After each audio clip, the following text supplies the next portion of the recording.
孝歌，孝歌就是去祭拜这孤魂野鬼伫咱较早田庄的这个路边特别是这个竹骹的竹坡骹的有时定定拢看到安尼，一尾细尾鱼啦，一块细块猪肉啦一粒卵啦，或者讲一块豆干啦放伫遐无人收转来插几支香带，敢若咧拜，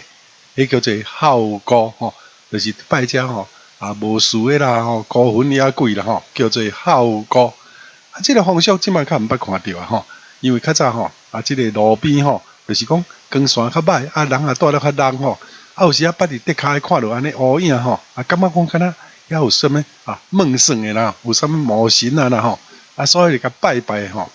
这条路行路会较安心会感觉敢若较平安孝歌还有另外一个解说，就是讲物件足无甘愿，足毋情愿摕互别人食即摆会讲这物件摕去孝歌就是讲你若要摕去孝歌甲当做讲敢若孤魂野鬼来你讨食的。